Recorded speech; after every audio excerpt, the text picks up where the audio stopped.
Halo Konan, selamat sore. Sore, Ini dia. Mas Victor. Hai, Oh, gimana kabar? Wow, sehat. you look good, man. Keren. Eh, Sehat thank you. banget nih, banget. Keren, keren. Ini kita baru berdua, jadi santai aja. Biasanya orang-orang pada muncul afterwards gitu, cuman paling nggak Oh kita iya di iya. awal mulai apa ya, familiarization gitu kan. Selama kan ternyata Iya, saya makin lama makin belajar. Ternyata ini programnya hanya 1 jam tuh iya benar-benar satu betul. jam gitu ya. Nggak boleh kurang, nggak boleh Iya, apa, boleh kurang nggak bisa lebih. betul. Nah, kita akan cerita tentang eh, Conan, apa yang dilakukan, terus perjalanan sejarah profesi lah ya gitu ya. Terus kemudian Hmm. di mana sih facilitation takes place gitu kan. Nah, ini ada Job Yudi. Job Wah, Yudi itu kali ya. ini dosen hebat ini dari UBM, Oh, sahabat saya wah, selamat sore. Pak, dari Pak, UBM. Pak siapa? Bapak atau Ibu? Bapak Yudi. Yudi, Pak. Yudi. Oh, Pak Iya, Yudi. Pak Yudi. Wah, keren, keren. Di Kira-kira kayak UBM. gitu sih. Jadi Ya, mendengarkan ceritanya Conan, terus nanti di mana sih facilitation, lalu ngelihat ke masa depan gitu ya. Kan ini COVID change everything, it's new norm. iya. Lalu gimana sih facilitation bisa apa ya? Banyak orang mengatakan bahwa justru periode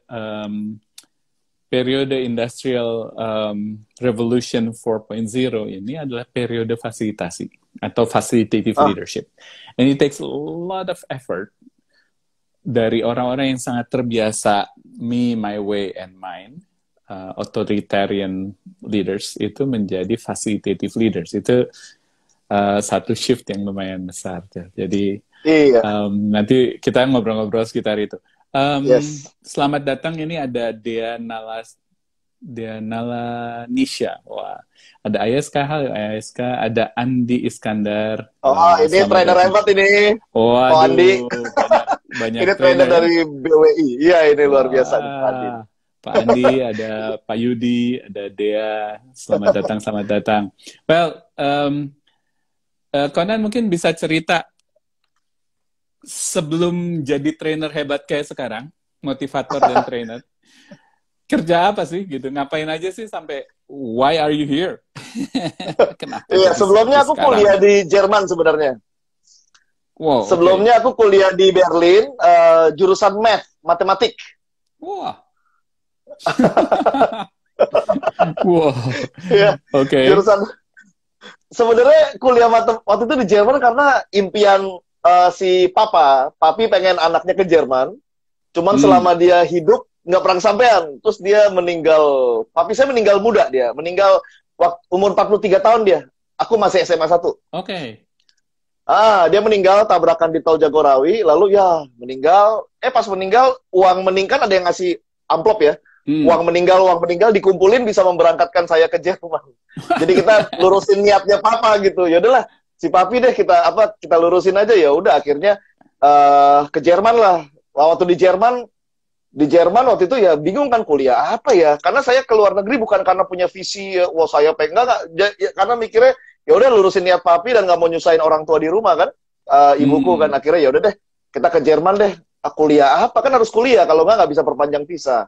Nah aku ingat kata-kata papaku itu kan dulu guru matematik ya. Oh, Makanya oke. dia tuh prinsipnya gitu, lu pelajaran lain boleh jeblok tapi matematika jangan goblok gitu. Jadi kita pelajaran lain bener sih nggak bisa, tapi matematika lumayan gitu, matematika bagus gitu, bagus sekali dan suka. Akhirnya ya udah deh kuliah matematik. Cuman seiring berjalanan aku kan emang aktif juga di organisasi, jadi orangnya memang suka speak gitu loh, suka ngomong, jadi MC, jadi apa gitu. Nah, akhirnya di Jerman sempat kerja juga di aktuaria gitu ya, sempat kerja sebagai Hmm. mathematician lah ya, tapi nggak lama sih, ya nggak lama, karena kayaknya terpanggil oleh Tuhan itu untuk balik ke Indonesia gitu, balik ke Indonesia dan waktu itu masih belum tahu sebenarnya, aku masih belum kebayang jadi trainer. Oh, oke. 2015 aku belum kebayang jadi trainer sebenarnya. Cuman kayaknya berat keras dorongannya untuk pulang ke Indonesia. Akhirnya aku pulang ke Indonesia waktu itu tanpa koneksi, tanpa apa, ya pulang aja, pulang. Lalu Tuhan pertemukan dengan satu orang yang jadi mentorku juga, namanya Pak Jacob Ezra. Ya, Pak Jacob Ezra itu juga pemain lama juga di dunia training. Ya, aku ketemu beliau dan akhirnya aku sempat kerja sama beliau tuh dari 2015. Ini training apa ya? Training tentang SDM ya. Tentang karakter. Nama perusahaannya Power Character. Oh, oke. Jadi aku ikut di situ Power Character, ya, ngurusin banyak SDM. Nah, di situ aku awalnya buta sekali. Aku nggak tahu ya, nggak pernah dengar, nggak pernah lah tahu tentang manajemen tuh, nol. Tapi aku orangnya model kan gercep ya. Aku tuh orangnya tuh gimana ya, semangat, orangnya semangat. Ya, Jadi kelihatan kok dari ngobrol juga kelihatan semangat. Yes. Jadi orangnya. Jadi aku ikutan semangat juga nih. Karena yang kita punya kan waktu, tenaga, uang terbatas ya. Enak kalau punya waktu, tenaga, uang, kita bisa dapat banyak hal dengan uang kita juga ya, barter sama apapun. Tapi aku cuma punya waktu dan tenaga, semangat gitu berlebih. Akhirnya ya udah deh, aku udah kebiasaan kalau bangun pagi jam 5 ya, sambil dengan kekurangan ilmu ya banyak deh invest, beli buku, beli ini. Bahkan aku ingat banget pernah waktu itu ikut seminar ya, waktu gajinya masih kecil sekali. Gajinya masih sangat kecil sekali, dan seminar itu seharga gajiku sebulan. Oh, oke. Tapi aku orangnya nggak mau terlalu pikir panjang ya, karena dalam artian ya belum berkeluarga, belum apa, dan ya udah deh, aku pikir sebentar aja, kalau aku nggak investasikan uang ini, sekian juta ini, ya itu aku punya tabungan lebih segitu. Tapi kalau aku investasikan, aku nggak pernah tahu. Aku pasti ketemu sama relasi-relasi yang rela bayar segitu. Akhirnya aku nggak gitu terlalu pikir panjang. Aku bayar ikut. Itu seharga gajiku sebulan loh. Wow. Demi aku, dan akhirnya di situ aku ketemu banyak orang hebat juga. Orang yang berani bayar harga. Karena banyak orang kan dia pengen dapat pengalaman berharga, tapi nggak mau bayar harga. Waktu nggak mau, tenaga nggak mau, apalagi uang. Nah, aku selama ini cuma gencar di waktu dan tenaga. Tapi selagi ada uang yang sesuai sama marginku, aku rela juga. Ya udah, makanya waktu itu aku bener-bener grow-nya cukup cepat sebenarnya. Grow-nya cukup cepat karena aku orang yang cukup nekat. Jadi misalnya kalau zaman dulu bosku ngajar, dia berhalangan ya. Ini Sanjaya ini. Ada orang hebat juga ini, orang hebat juga. Orang hebat juga ini, lagi nguping nih ya. Guru-guru jago nih. Aku mau ngajak Sanjaya satu saat untuk jadi IG Live. Kita serbu dia ya. Iya. Ini Sanjaya ini orang hebat nih ya. Iya, jadi waktu itu aku ya udah deh. Jadi kalau bosku nggak bisa kasih, ya udah kamu ngajar deh. Biasa orang yang udah lama pun belum tentu mau ngajar. Kalau aku orangnya ya udah, bukan nekat buta ya, tapi aku prepare, bener-bener prepare. Jadi aku bukan yang asal-asalan, enggak. Karena aku tahu ya, yang namanya kepercayaan itu kan nggak boleh dipulangin sia-sia kan. Jadi aku ketika ambil kesempatan yang aku pun sebenarnya ngerasa kurang mampu, tapi ketika aku ambil, aku itu bener-bener bayar harga banget gitu. Karena aku yakin gitu, setiap kesempatan akan menghasilkan kepesatan kan. Jadi pesat karena ambil kesempatan itu. Nah, jadi aku ya udah orangnya ambil kesempatan. Saat teman-teman yang senior kalau perjalanan Jakarta Bandung tidur di kereta, main game, kalau aku baca buku ya, karena kan aku harus balap, harus cepet ya. Jadi dari saat itu ya udah deh, secara intensitas ya, walaupun mungkin baru mulai 2015, tapi secara intensitas tuh aku benar-benar kenceng sekali ya. Dalam artian ambil pengalaman, coba lagi ya kan. Berbayar nggak berbayar semua deh. Kalau ada kesempatan ambil gitu kan. Ambil evaluasi diri ya kan. Jadi begitu. Akhirnya nyemplung sebagai trainer ya, karena memang passionnya aku suka sebagai trainer gitu kan. Nah, waktu ketemu Mas Victor di seminarnya Mas Victor, nah ini salah satu seminar yang buat aku memperkaya. Karena ada seminar yang sekedar cuman yang mencerahkan atau meneguhkan lah. Kalau yang facilitation yang aku ikut itu memperkaya ya, karena aku nggak kenal. Karena nggak kenal, pas ikut itu, terus kan your energy mas kan, your humbleness, energy. Jadi kita kadang-kadang diam itu kan nyerna ya, nyerna dalam artian gila, ini orang ibaratnya kalau sungai itu dilempar batu kayaknya bunyinya blem gitu loh, kayaknya dalam banget nih pengalamannya. Jadi aku banyak nyatat segala macam. Jadi itu cukup memperkaya ya. Aku tetap mengambil jubahku trainer, cuman fungsi facilitation itu jadi trainer rasa fasilitator gitu. Jadi trainer, tapi secara fungsi facilitationnya itu membantu sekali gitu ya. terutama dengan permainan. Aku baru ketemu Mas Victor ini, Mas. Jadi bener-bener siapin begini. Mainan post-it. Iya, jadi kita ngomong sama orang, nih lu tulis yang negatif nih di post-it merah, yang positif, wah jadi pakai begini-beginian tuh semenjak ikut seminarnya Mas Victor ya. Jadi buat aku itu very worth it banget ya. Ya makanya orang kadang dikasih seminar langsung ngeliat harganya sih, aduh padahal mampu ya. Ya, Kalau betul, aku waktu saat yang aku pernah ikut seminar pertama kali yang aku bilang itu seminar seharga gaji lu itu kan. Ya tapi aku pikir kan ya udahlah. Oh, kagak tiap bulan gitu ya. kecuali tiap bulan ya. Kalau tiap bulan ya kita bodoh. Tapi kalau cuma sesekali ada seminar yang kita lihat kayaknya worth it deh. Ya udah, emang ada saatnya kita harus nabur kok supaya nuai kan. Nah, Banyak orang keren. saatnya nabur dia kabur gitu. Itu Well, Mas sekilasnya. thank you. Ini mau say hi to teman-teman ya. Ada Retno, ada Niki. Hai Niki. Niki juga sahabat dekat. Ada Dea, ada Edo. Ini baru muncul nih. Ada Agnes, ada Fitria. Waduh, selamat datang Fitria. Selamat datang Agnes. Ada Pak Samuel, ada Timotius. Wah ini gengnya Samuel. Conan banyak ini seru. Thank you. Ada Samuel. Shanti, ada Joko Esra, ada Dodi Rustandi, ada Wijaya Uwe, ada Larasati, ada Jimmy, ada Wonderwi. Wah ini geng-gengnya Fernando. Ayo ikut gitu ya. Ada Ima, ada Reddy, ada Pak Samuel Taniharjo ya. Ada Ion ini Ion. Nah, kalau Conan satu saat bisa ketemu sama Mas Ion, ngegabungin antara semangatnya Conan dengan Mas Ion. Mas Ion itu banyak sekali bermain dengan komunitas dan komunitas yang dikembangkan luar biasa. Komunitas bermain dan ini komunitasnya aneh-aneh. Ini komunitas gelok gitu ya. Komunitas iseng tapi berjalan dan seru. Nah, nanti kita ngelihat nih kalau ngomongin human resource pada level yang luar biasa di komunitas itu ngajak Mas Ion ikutan. Juga nanti gabung dengan rekan dekatnya Mas Ion namanya Mas Bambang Winandar. Itu bertiga kalau kalian ketemu saya hanya nonton. Karena bolanya tinggal dilempar judul sendiri. Dan itu yang asik gitu ya. Dan itu asiknya fasilitasi sih sebetulnya membiarkan semua bermain dengan kemampuannya dan menjadikan kemampuan ini sebagai kekayaan bersama gitu ya. Jadi ini yang seru nih. Ada Rasyad Sudarmanto. Wah, thank you Mas Rasyad. Terima kasih bermain bersama.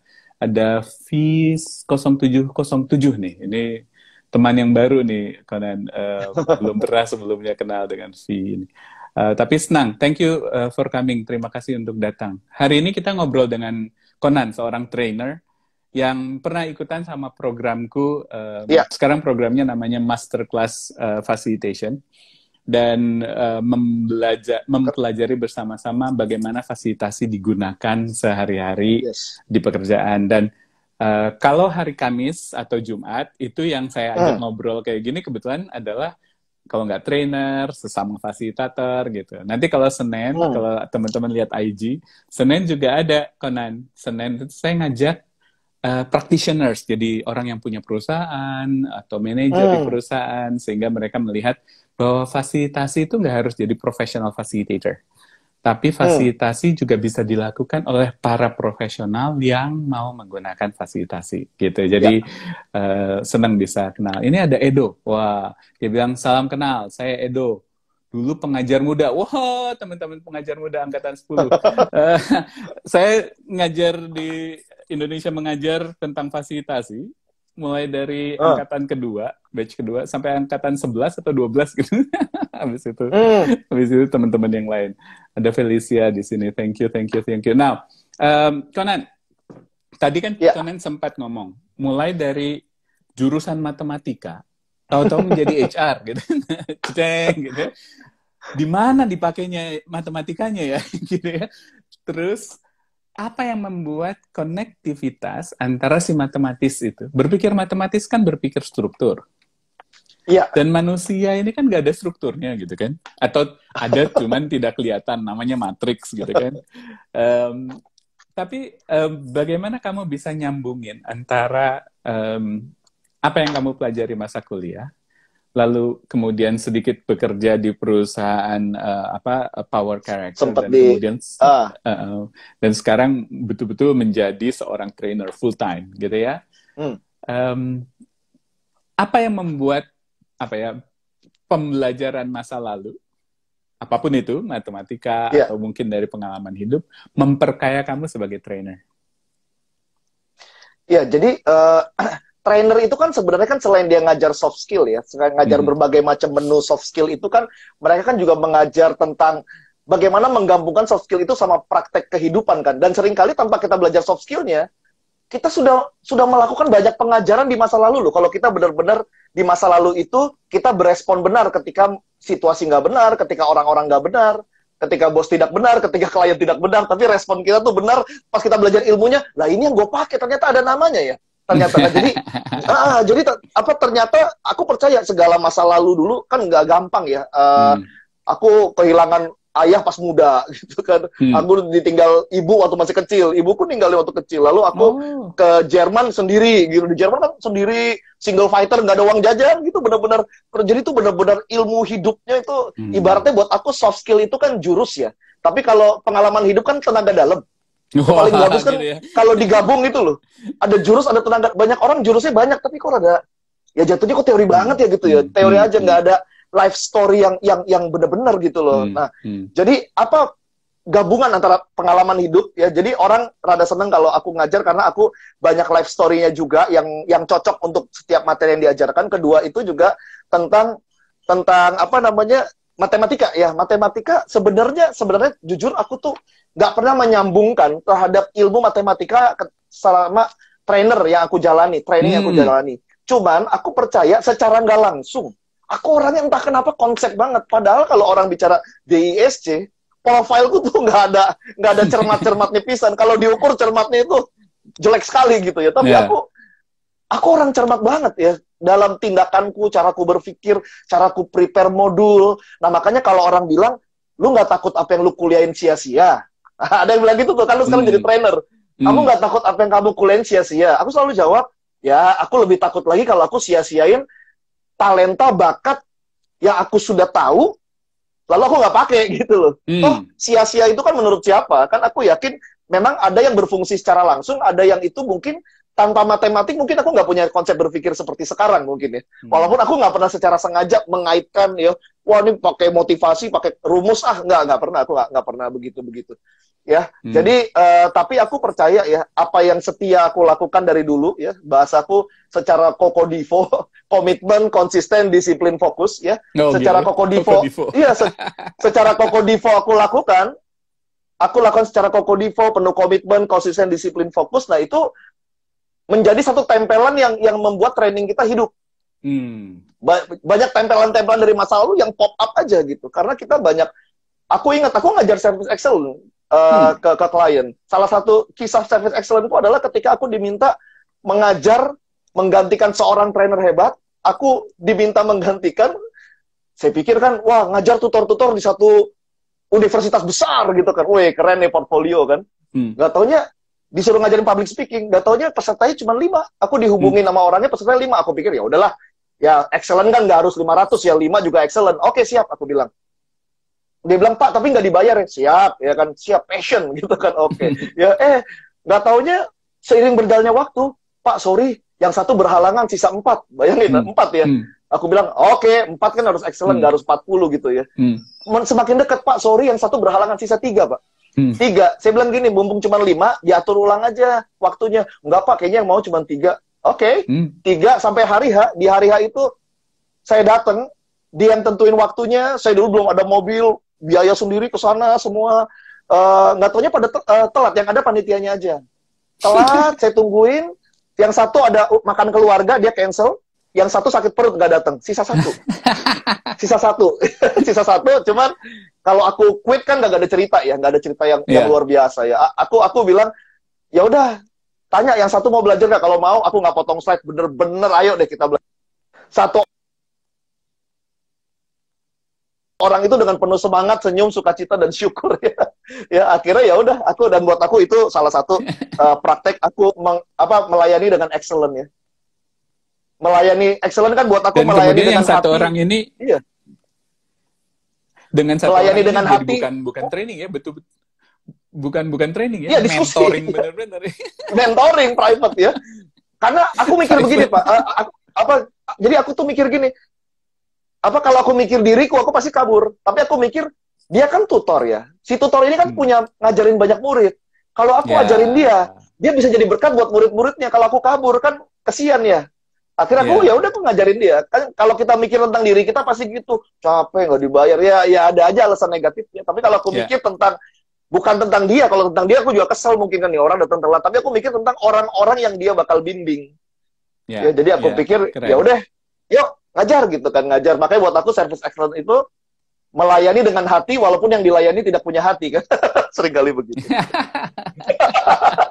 Ya udah dengan hati aja, Pak. Oh, yang begini kan jarang-jarang sih juga seumur hidup cuman sekali begini. Kecuali tiap bulan begini lah itu baru ini kenapa ya? Yang mulai pengalaman susah gitu itu sekali-kali, jarang-jarang. Jadi lewati aja dengan sempurna.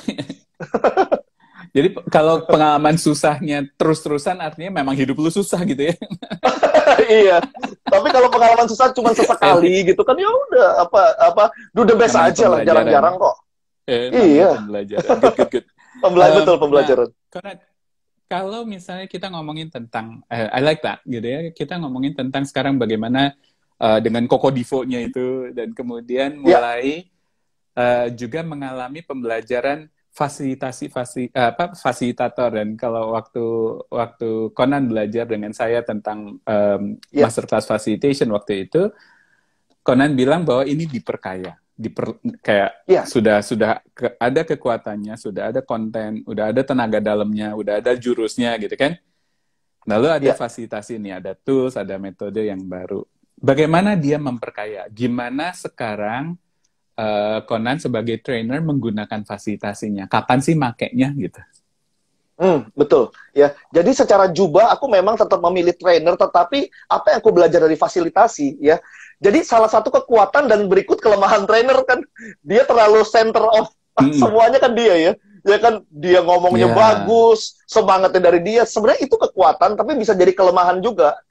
Ya bisa jadi kelemahan juga. Ya makanya dengan belajar fasilitator ya jadi aku ketika training 2 sesi ya nggak harus 2 sesi itu you ngomong sampai berbusa-busa ya ada proses fasilitasi. Apalagi aku sangat ingat banget ya yang Mas Victor itu mengajar tentang mengatur meeting atau proses diskusi ya secara efektif, tentukan juru bicaranya, itunya sehingga mereka semua dapat peran. Wah itu keren banget, aku nggak pernah kepikiran begitu, biasa umum aja bagi ini tapi dengan dikasih peran-peran seperti itu luar biasa ya. Itu jadi hidup sekali untuk mereka ideation, untuk mereka solve the problem. Itu keren banget. Itu keren banget lah. Aku langsung kan kalau kita trainer ikut training kan pasti langsung matriksnya kan, oh ini bisa dipakai nih. Oh ini mantap nih. Langsung. Makanya kadang-kadang trainer ikut training itu lebih banyak diam karena dia sibuk mikir. Ini bisa dipakai begini nih. Ini iya gitu. Kadang-kadang kurang menikmati, lebih mengamati gitu ya. Makanya kadang-kadang nih orang diem aja gitu kan, karena kita ini bagus banget, padahal kagum Mas itu. Ini keren banget ini wah gitu. Langsung ke matrix pakai buat ini gitu ya. Asik. Dan dipakai. Kayak gitu. Jadi itu mungkin buat teman-teman mungkin apa yang dipelajari. Waktu itu kita belajar tentang 4 juru. Jadi dalam kelompok diskusi itu bagus kalau di dalam kelompoknya ada 4 jurunya ya. 4 juru itu satu adalah meeting leader-nya, juru rapat. Yang kedua adalah juru tulis, juru waktu, ngeliatin waktunya, sama juru bicara kalau diperlukan, ada juru bicara. Jadi orangnya harus beda-beda gitu kan, 4 jurunya. Nah, saya senang karena kemudian saya suka pakaiin ini jadi 4 penjuru juga gitu. Yuk, jadi 4 penjuru. Mata anginnya iya keren. Nah, kalau ngelihat kayak gini ya, perubahan yang terjadi dengan COVID segala macam, kan menjadi training online nih. Atau mesti face to face juga, Conan? Tergantung kliennya ya. Kalau klien yang besar seperti Kalbe gitu, mereka lebih pilih online. Apalagi malah mereka secara budget yang terbatas, mereka lebih diuntungkan karena nggak harus mendatangkan orang-orang di seluruh Indonesia itu. Tapi kalau UMKM, kalau perusahaan yang lebih middle, mereka pengennya ketemu ya. Mereka pengennya, aduh Pak, saya nggak dapet nih kalau online nih. Ya, udahlah, saya pengen ketemu aja. Jadi kalau yang middle gitu lebih pengen ketemu mereka offline. Cuman kalau perusahaan yang cukup besar Offline, ya. itu dia maunya online ya. Kalau yang besar. Dan kalau kamu udah mulai online segala macam, ini apa namanya para pesertanya bagaimana dengan fasilitasinya? Kan ini kan mulai memfasilitasi juga nih. Gimana cara supaya kemudian lebih hidup segala macam? How do you do it? Ya, terus terang sangat terbatasi ya. Ketika berubah jadi online ini, kalau dari aku terus terang cukup, kalau boleh pilih benar-benar offline deh gitu ya. Jadi ketika online dengan Zoom yang aku pelajari cukup, tapi ya yang disyukuri oleh para trainer adalah berkenalan dengan Zoom sih itu. Karena Zoom udah ada lama, cuman dulu kayaknya bukan yang diperlukan, berasanya gitu. Berasanya kita terlalu mendewakan tatap muka dan energi kita. Tapi pas begini kan mau nggak mau kan pilihannya Zoom kan, yang cukup user friendly, yang akhirnya wah belajar begini-begini, walaupun ya ada breakout room segala macam, bisa pakai pooling, Mentimeter, segala macam untuk engagementnya. Tapi ya aku memaksimalkan itu sih ya, dalam artian pakai breakout room segala macam, tapi tetap buat aku masih belum begitu maksimal sih kalau dari aku ya. Kalau terkait online ya. So ini harus diterjemahkan dikit. Welcome Anita, thank you Camelia for joining in. I'm talking with Fernando Conan. Conan is a trainer, very very passionate trainer. As you can see how he speaks in the way he's speaking. But Conan also joined my program for masterclass facilitation about a year ago. Setahun yang lalu loh, Conan, 1 year ago. And now with the COVID condition, he's transferring himself into a online trainer as well, because the bigger clients also require for online facilitation on online training. He's still passionate for face-to-face training. he's passionate of seeing and meeting people and feeling about people. But however, we need to work on the online methods. Now, with that online methods, apparently facilitation still works, but not as active as offline. So maybe Anita or Camelia, if you have questions, just start asking the question. Chat in your chatting box here. Let me convey the message, and every now and then I will transfer. Conan feels that he feels better to speak in Indonesian rather than or German. Unfortunately, I don't understand German. So every now and then I translate to English for you.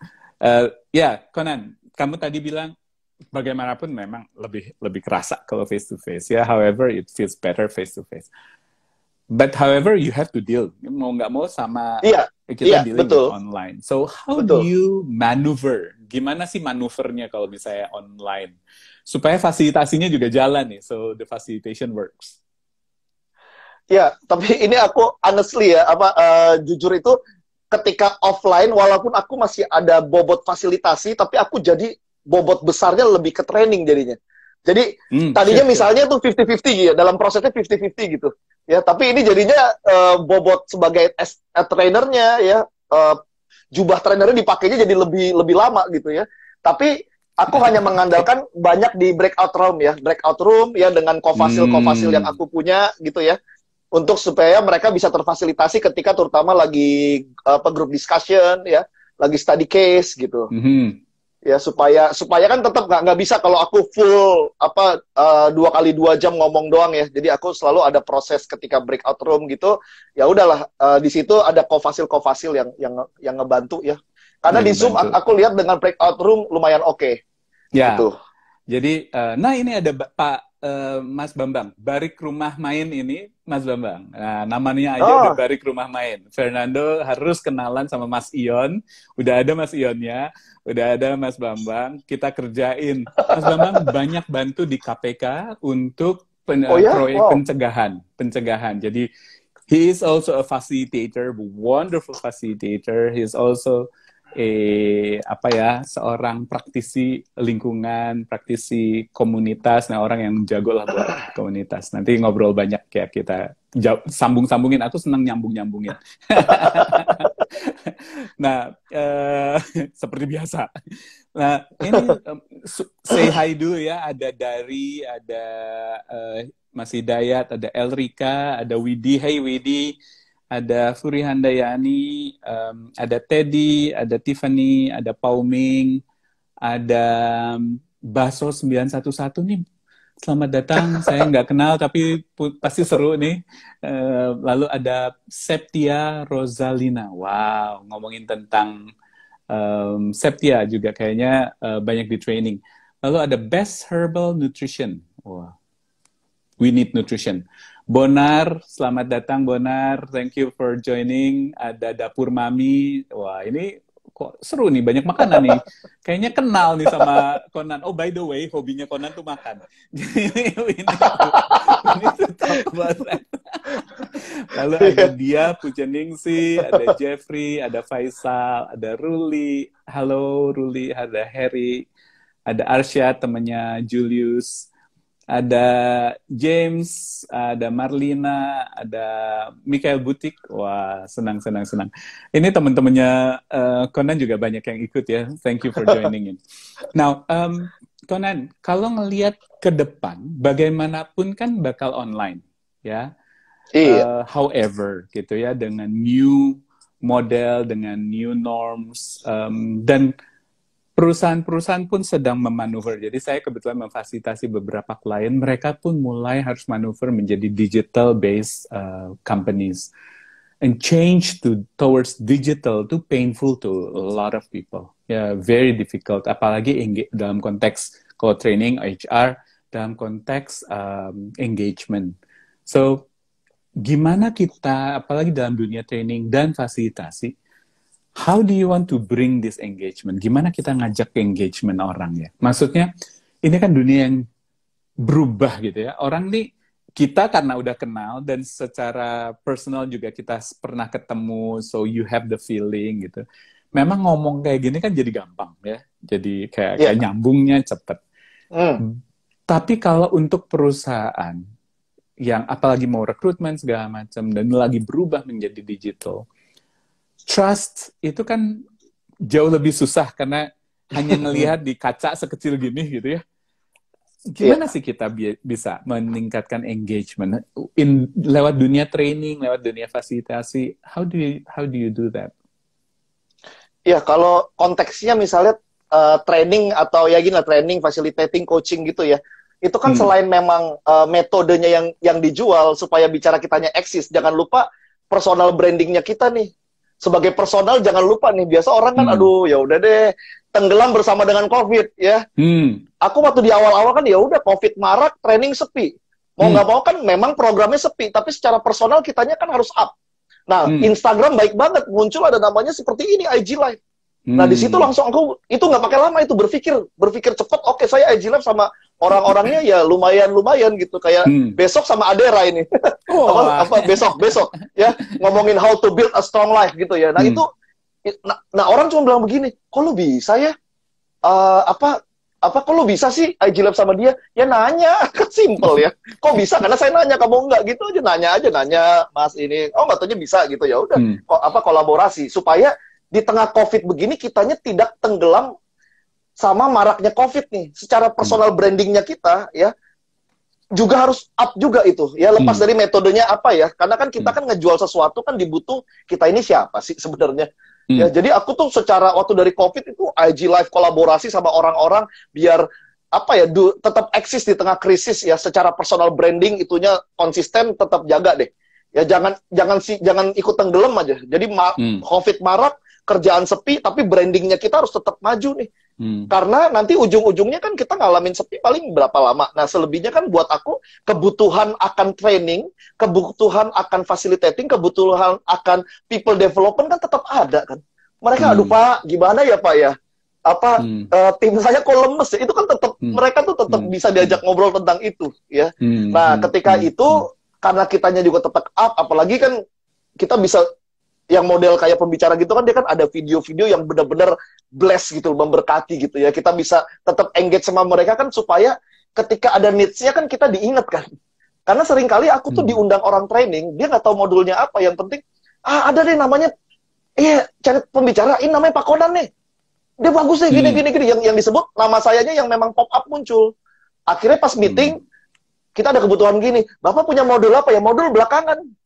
Ya, modul belakangan kita punya ini apa? Oke, karena kitanya secara branding, secara nama, secara aktivitas, orang lihat tuh ada gitu, muncul di permukaan, bangun relation. Jadi, buat aku yang pertama, jangan lupakan itu tuh. Ya, secara mau nggak mau deh, kerjaan masih sepi, kitanya harus terus tetap, kayaknya kita punya something to do yang juga berkualitas dan benar-benar memberkati orang juga ya, menginspirasikan orang. Apalagi posisi kita memang begini, trainer, fasilitator, coach, ya. Nah, jadi buat aku yang pertama itu secara personal branding. Yang kedua kan secara secara kebutuhan kan tetap ada ya. Secara kebutuhan tetap ada. Tinggal memang ada yang maunya online, ada yang maunya offline. Nah, secara online ini buat aku kita harus memang be ready untuk bayar harga seproper mungkin deh. Ya, dalam artinya ketika terjadi training online itu harus background-nya, ya kalau harus beli green screen ya beli green screen supaya lebih profesional. Ya kan, kalau harus jadi beneran kameranya, lighting kalau harus beli. Nah, untungnya istriku makeup artis, jadi dia punya banyak ring light ya. Jadi waduh, dia makeup sepi, gua rame nih pakai-pakein deh, ya kan. Jadi ketika ada sesi online itu juga seproper mungkin gitu, secara cahaya, secara internet. Kalau pakai wifi mati-mati ya beli kabel, mau nggak mau colok deh, kalau kabel lebih stabil. Mau nggak mau, jadi supaya ketika sesi offline terjadi, kitanya jangan mati nyala gitu kan. Karena paling deg-degan dari sesi online itu kan internet ya. Aduh deh. Yeah, kalau sesi online, pembicaranya pernah saya ikut training bayar 200.000, tapi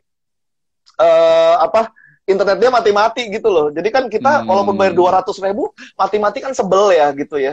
Jadi prepare platform dan memang secara teknis itu sebisa mungkin, sebagus mungkin deh. Ya, sehingga benar-benar pencahayaannya bagus, internetnya bagus, sehingga ketika ada kesempatan training online, kita itu kelihatan very siap gitu loh, very ready lah, very siap gitu, ya kan? Kalau memang permintaannya online.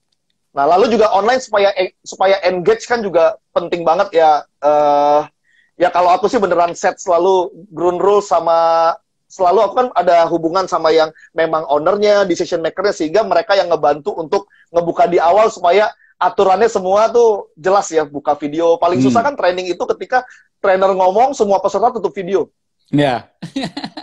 Wah, itu sedih.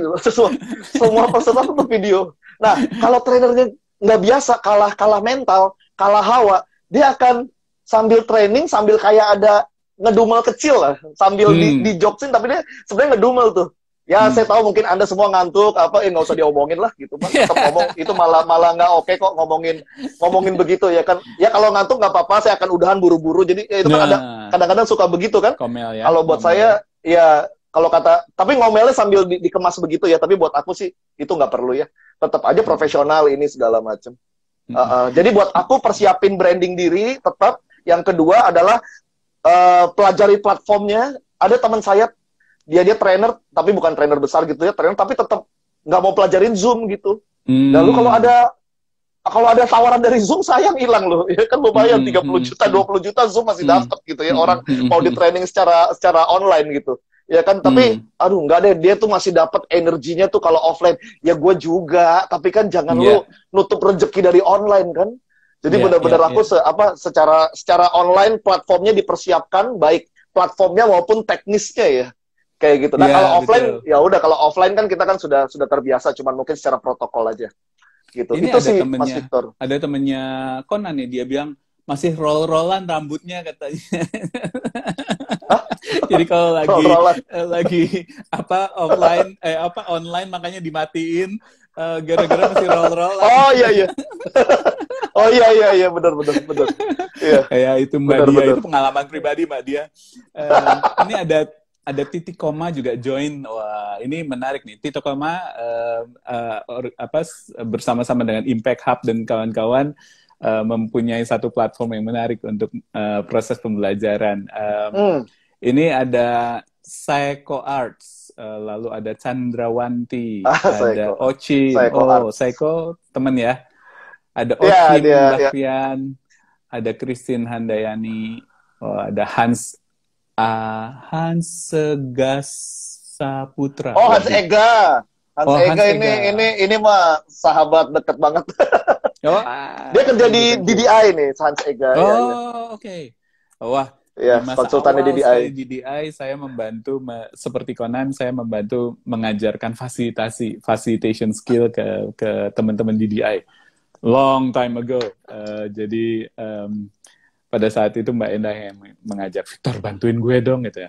Boleh, mengajarkan bagaimana para konsultan menjadi fasilitator. Karena seringkali banyak konsultan, apalagi yang dealing very much dengan organizational development, itu sering lemah justru di facilitation skill-nya. Hmm, Merasa bahwa sebagai konsultan ngomong aja, sama trainer punya pengalaman gitu juga nih. iya. Ngomong aja tapi tidak punya sensitivitas bagaimana bagaimana peserta merasakan sesuatu, bagaimana mereka perlu di-engage untuk ikut di dalam pengambilan keputusan. Karena at the end of the day, yang mengambil keputusan, the end of the day, the one who make a decisions are the participants, adalah para participants-nya.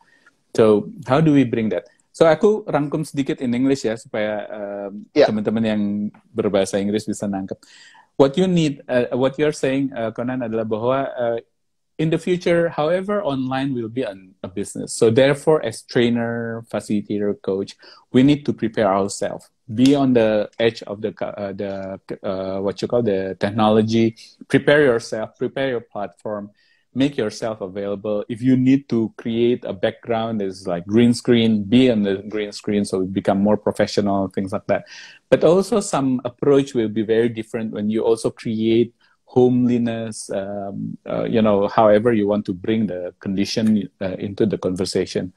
The other thing that you say is to really prepare all the needs, the Wi-Fi, the technology, the tools, the methods. So it will also completing your service to your client, gitu ya. So thank you for that. Karena you are saying the needs is there, ya, needs-nya itu tetap ada. But Iya, how ada we kok. bring that is our personal branding. How we bring this to our clients. So thank you very much. Wah, ini dia bilang gini, ya kalau Zoom videonya dimatiin, enggak lah, aku masih selalu buka video. Kokonan mah lucu katanya. Wah, Kokonan lucu. Ada Inge Santoso, selamat datang Inge, Fauzi, Trainer juga. Peng. Oh, ini trainer-trainer, Fauzi banyak Peng. trainer-trainer. Wah, Iya, Fauzi hebat-hebat. Peng MC nih, MC hebat nih. MC ya. Wah, thank you. Mudah-mudahan ada kesempatan juga kita sama-sama belajar, bekerja sama-sama. So there will be chance for us to grow. Iya. Sebetulnya aku juga mulai dan senang nih dapat masukan.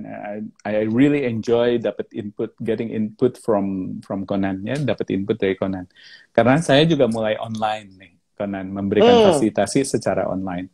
Bahkan saya juga mulai sedikit-sedikit mulai melatih orang on facilitation, tapi juga menggunakan online. Jadi kayak minggu depan tuh kita di BR2C. Kalau ngelihat di IG, di Instagram, you will see every 2 weeks of every Wednesday, we will start with what we call meet up at the cafe. Meet up at the cafe itu sebetulnya terinspirasinya sederhana. Cafe di salah satu program atau metode facilitation itu ada yang namanya World Cafe. World Cafe itu memungkinkan orang-orang untuk berdiskusi, dan setiap ruangan diskusinya, setiap kelompok diskusinya harus ada expert yang berbicara sehingga dia bisa memperkaya ruang diskusi itu. Kayak di kafe. Kalau di kafe kita kan di meja gitu ya, ngobrol gitu kan. Nah, kalau orang zaman kita masih offline menggunakan PowerPoint, menggunakan itu dan mengatakan bahwa grup diskusinya adalah World Cafe, kita harus cek. Sebetulnya mungkin dia nggak nangkep apa artinya World Cafe. World Cafe yang paling bagus justru nggak ada tampilan lain-lain, tapi di dalam meja itu kita berdiskusi, gitu ya, diskusi kelompok, tapi diskusi kelompok yang karena ada expert di dalamnya, ada ahli di dalamnya. So in World Cafe minggu depan, saya cek tanggalnya ya, World Cafe tanggal 16, Conan mudah-mudahan Conan juga bisa ikutan. World Cafe 16. tanggal 16, kita akan ngobrolin tuh bagaimana World Cafe, lalu kemudian bagaimana Anda kalau mau World Cafe secara online. So if you want to join, you also can see ada toolsnya. So nanti teman-teman akan lihat bagaimana tools ini bisa dipakai either you as a trainer, atau you as a coach, atau you are as a consultant, atau para profesional yang punya di perusahaan-perusahaan mau menggunakan metode World Cafe, you can join supaya belajar gimana pakainya. Nanti dikasih cheat sheet segala macam. So please join. Nah, aku mulai nih, Conan, sedikit-sedikit ya belajar, masih tergagap-gagap bagaimana memberikan training secara online. So if you give me some tips also, barusan dapat tips-tips yang luar biasa dari Conan, so I really thank you. Dan yang menarik adalah bahwa betul, training itu ternyata banyak kebutuhannya. Orang makin lama makin melihat, ini COVID bakal lama nih, gitu kan ya. Jadi, however, we want to grow. We want to bring ourselves to the next level. Paling nggak kalau yang aku lihat adalah mereka harus siap go towards the new norms. Ini mengajak orang untuk new norm. Aku juga memfasilitasi sekarang 2 klien yang akan betul-betul mempersiapkan mereka menuju new norms. Berubah luar biasa, Conan. Karena dari organisasi yang biasanya deal dengan 10.000, 15.000 klien per akhir minggu, mereka menjadi hanya 100 orang, 200 orang customer per minggu. Tadinya 10.000 per hari Sabtu, sekarang menjadi 100 orang per minggu. Very different approach. Jadi mereka harus merubah semua proses, termasuk bisnis modelnya segala macam. So I help them through facilitation process. Nah, artinya bahwa memang betul ya, we need to bring ourselves to the line, semua orang bisa lihat. Joining in IG Live kayak gini. Wah, saya belajar luar biasa nih. Conan, 2021, what do you see then? Masih seperti ini atau how do you want to bring yourself to 2021? Kalau 2021, kalau buat saya sih nggak akan berubah dalam artian seperti tidak terjadi COVID, tapi buat aku ke depannya pasti custom. Custom dalam artian tetap ada kebutuhan online dan tetap ada yang mau tetap offline. Jadi memang kita harus bisa dua-duanya nih. Ya, jadi di 2021 bayanganku tuh bakal custom aja. Dalam artian memang ketika after COVID ini, karena kan dengan kita belajar online ini bener juga sih, ada yang lebih cepat juga gitu ya. Meeting yang aturan memang bisa ditempuh dengan ngobrol begini via Zoom itu.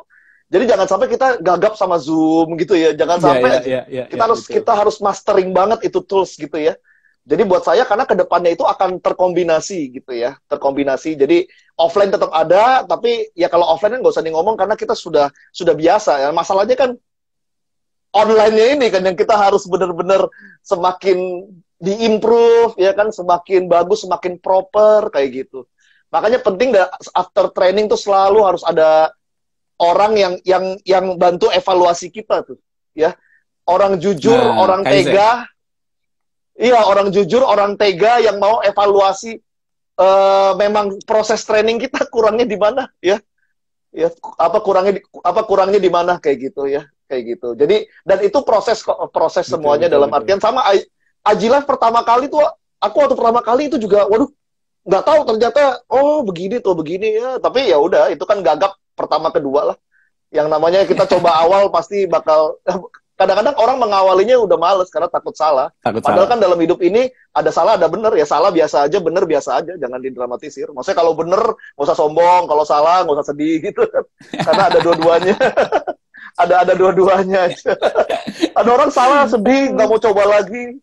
Harusnya kan kalau salah, next-nya jadi bisa lebih baik kan. Bukan jadi trauma, kan salah dong. Kalau lebih trauma berarti kan mindset ngeliat kesalahannya salah. Makanya saya senang sekali menggunakan Kaizen. Conan, kalau Kaizen ingat ya, Kaizen ya. Karena itu continuous improvement. So we always improve ourselves. Saya juga belajar luar biasa nih, 4 bulan, 5 bulan ini lompatan-lompatan besar. Karena as you know, old-timers nih kan, mesti pakai post-it, mesti pakai kertas, spidol gitu ya. And then I learn online, which is very new to me. Tapi saya senang karena kemudian dibantu oleh teman-teman yang luar biasa. Kan selalu orang bilang, when you are ready as a student, your teachers will come. Ya, Iya, teachers will be available. setuju, setuju. Nah, ini mau selamat datengin Eka, ada Iing Fitria, ada Montana, ini teman-teman Conan nih kayaknya. Ada Suryanto, ada Nawangsi, Feby, Cindy Yulitan ya. Wah, thank you. Febianto, Anto atau Febianto nih, Feby. Lalu ada Febianto Randy. Nawangsi. Senang teman-teman ini datang. Hello semuanya. We are very glad that you are here. Nah, Conan, kalau melihat ini ya, saya setuju betul bahwa memang kita mau nggak mau tahun 2021 onward ya, kita ini harus siap dua-duanya. Harus ada yang siap di online, harus siap di offline ya.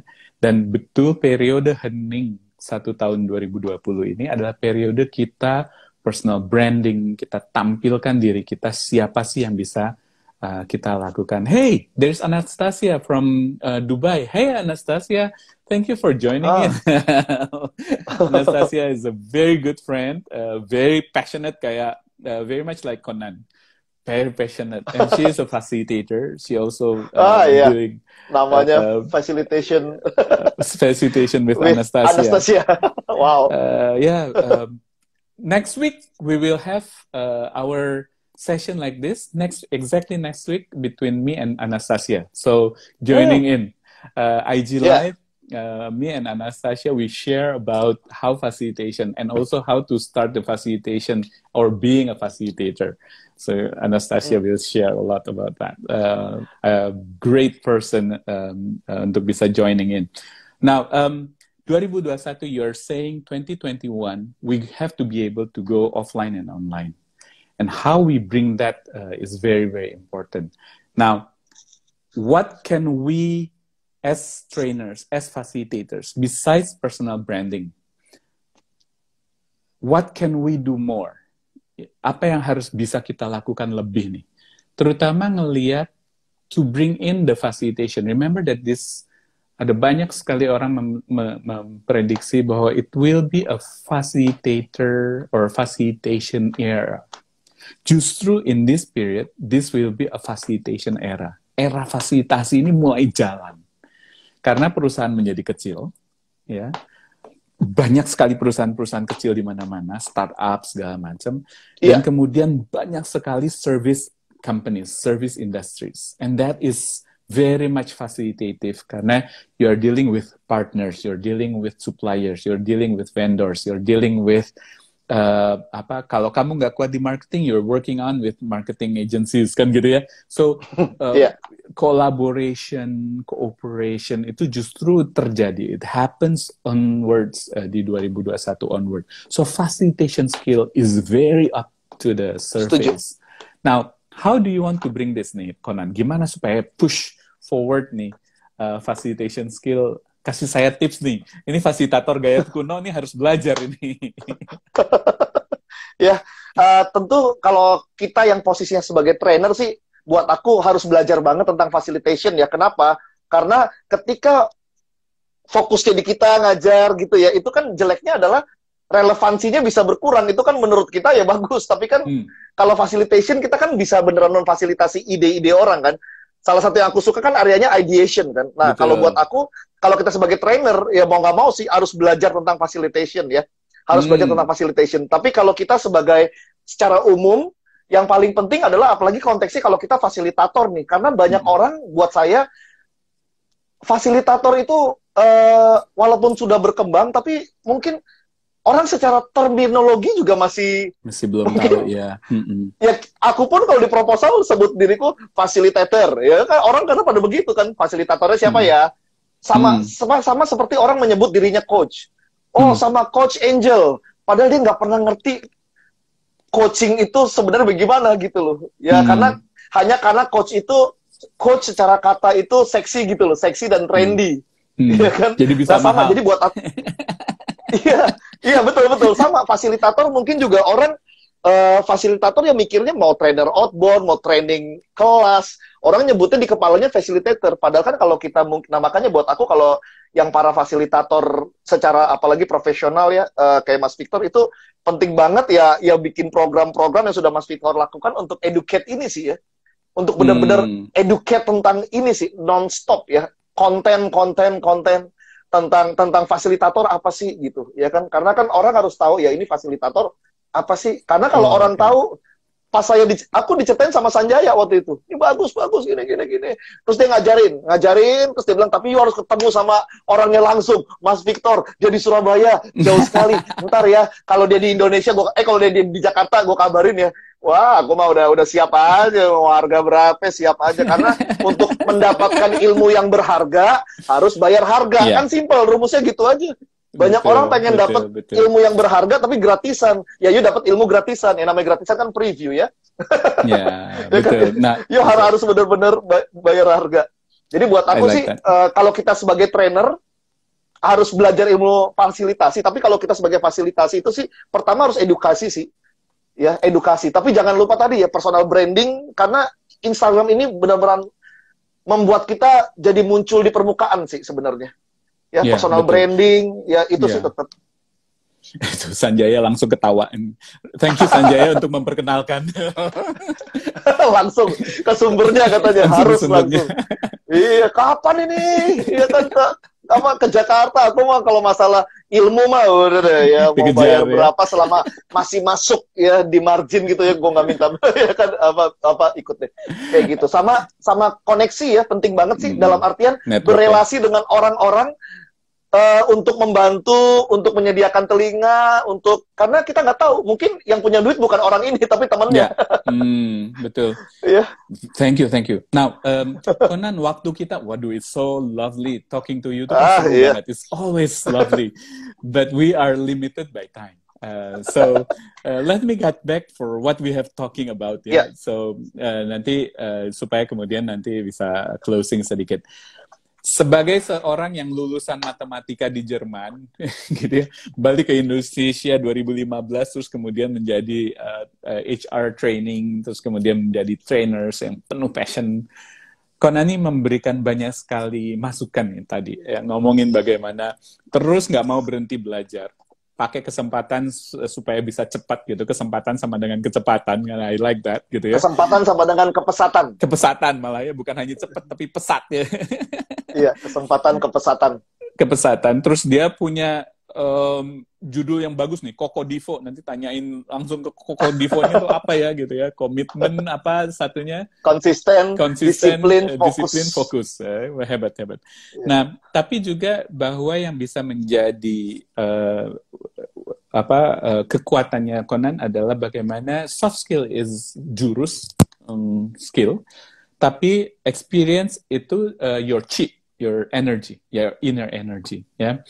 You also say this time is a very unique time where people are really or strongly need to brand your personal branding. Yeah, karena this is the time for you to market yourself upward and create network, create friendship, building up awareness to everybody that you exist.